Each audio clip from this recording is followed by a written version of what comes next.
this 70th birthday, you get worried. Because the Bible has some kind of stories about 70 years. Because if you read Psalm 90, verse 10, it talks about 3 scores and 10. That means that when you reach 70, you should be prepared to be buried. What? So when you are going for 70th birthday, it's always difficult. What will you say now? Because the man, by the biblical standard, is supposed to be waiting to die. But kind of a joke looking at is the this? Bible itself, What kind of a joke is this? I don't know. if you go to Genesis chapter 6, verse 3, it talks about 120 years, that we can live for 120 years. So Mike still have another 50 years to live. Minimum. So we thank God that the Bible is a book that balances everything, and that we're supposed not to die at 70. We can live up to 120 years. We thank God. For Mike, if you look at the way I appear, I normally don't appear this way in ceremonies. I used to wear a full traditional dress.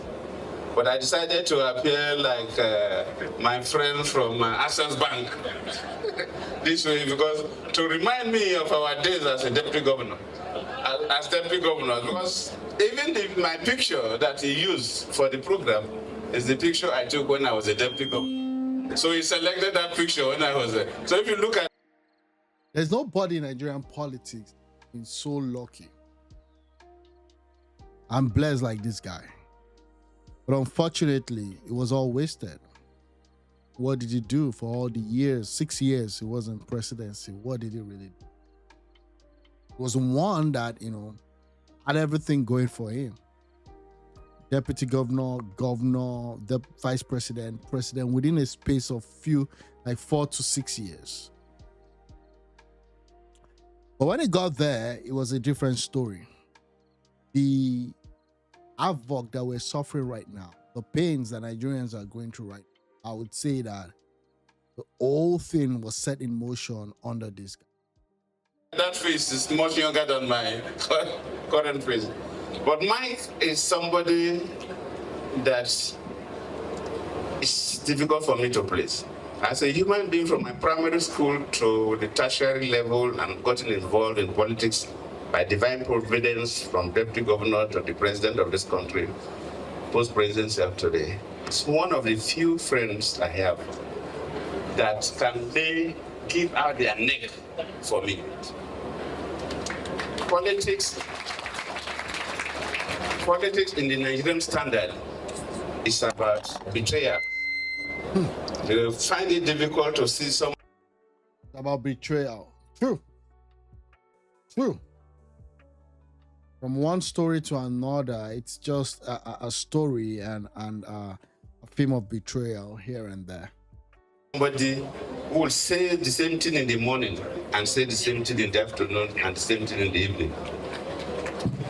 I've witnessed a lot of betrayals, especially my 2015 elections. And Mike is somebody who, I have one other friends, but Mike is one person that will take a bullet on my behalf. Even the guy carrying the book here is showing Ashiwaju's, I don't know what Ashiwaju's So for picture is occasions in like there. this, I But don't anyways, know how to comment, other people to speak. But for me, is somebody that you can take his words to the bank. You can take Mike's words to Access Bank from seeing the owner of Access Bank here. Most politicians, you cannot take their words to the bank. They will tell you something, the next 1 hour they are saying another thing. The next 1 hour they are saying another thing. Mike, you have tried, you're a honest person, you're a true Catholic. And I'm quite pleased to associate with you. In fact, whenever I come to Benin for programs, I used to sleep in his, I don't even sleep in the hotel.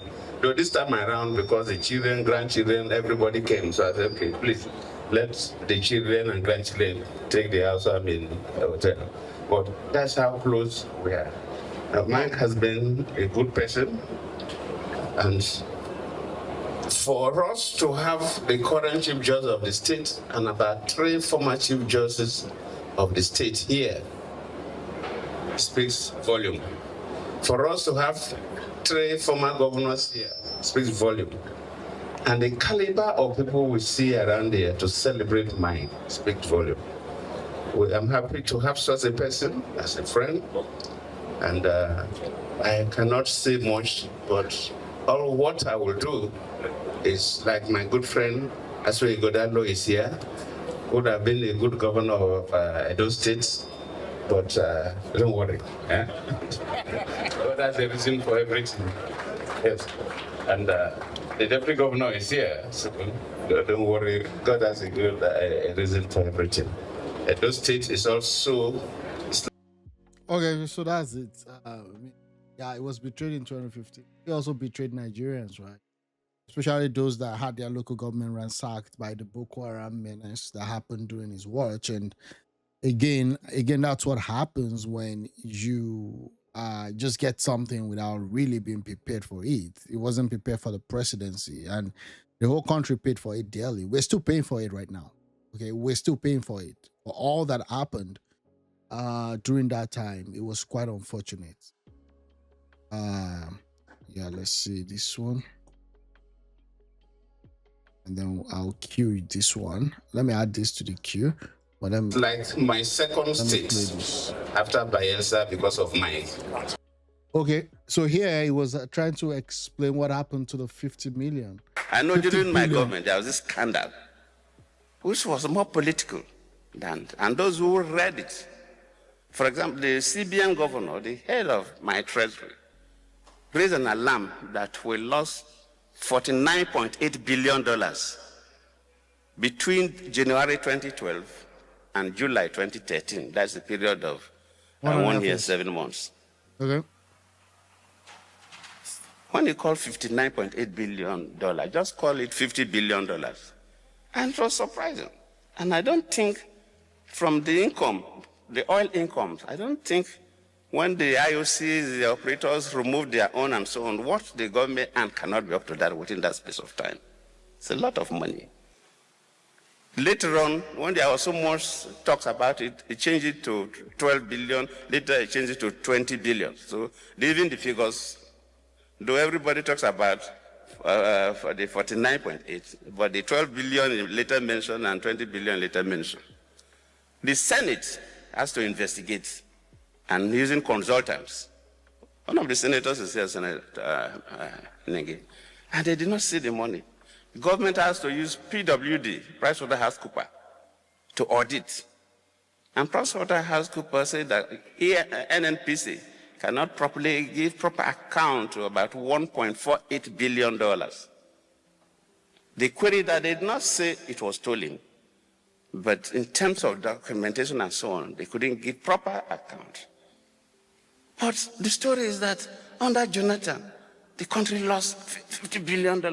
I remember that year when we have a conference between Africa and Europe, EU. So when we went to Brussels, of course, Angela Merkel, then the Chancellor of Germany, asked me for a bilateral. So she invited me. So I have to go there with some of my ministers. Immediately we got in. She did not even allow me to sit down. Say President Jonathan, that Nigeria lost $49.8 billion. I just looked at her and said, well, Your Excellency, you know, Germany, your economy is quite strong. So 49.8, just call 50 billion. So your economy is strong. So if you lose $50 billion, you'll not notice it.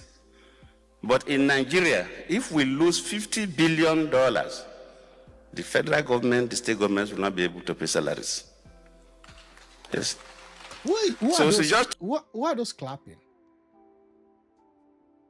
Who are those clapping? Like, do you know? Okay, fine. He said it was 20 billion, and I think I stick to 20 billion. You don't need any PwC or any Deloitte to do an audit. Let me tell you the truth. What happened during Jonathan? It was a massive corruption spree. And I'm not sure if the country is going to get out of it. Right now, Alison Madueke, she's not in the country. CBN governor, 753 billion. The CBN governor that he appointed, he said it was only 1.something billion. I'm telling you that Sanusi Lamido Sanusi would not have whistleblown if truly he didn't have an indication that there was something wrong. Now we know that there was a lot of stuff wrong. That's why we don't have good roads. That's why everybody is suffering in that country as we speak. Because of the incompetence of previous president. He was not even like, okay, fine, he appointed PwC. PwC will only see what they want PwC to see. The best thing was for him to have removed subsidy, which he tried to do, but people didn't trust him enough because they felt like the old system was corrupt. And at the end of the day, we saw how he took Sanusi out, brought in this guy. We now know that this guy himself, the CBN governor, immediate past CBN governor, was extremely corrupt. So what are you talking about? And what happened to that 1.something billion? Did anybody go to jail for that? Or using that 20 billion story, shouldn't it have been the best time for you to have removed the subsidy? Now we won't have been in this suffering that we're in right now. So I look at me and say, well, even in Germany, $50 billion is a lot of money. And ended there. So people will just hear some of these figures. But when you go into it, it is not quite correct. So yes, there's corruption in Africa. There's doubt about that. Yes. But some of the stories are not absolutely correct. Yeah.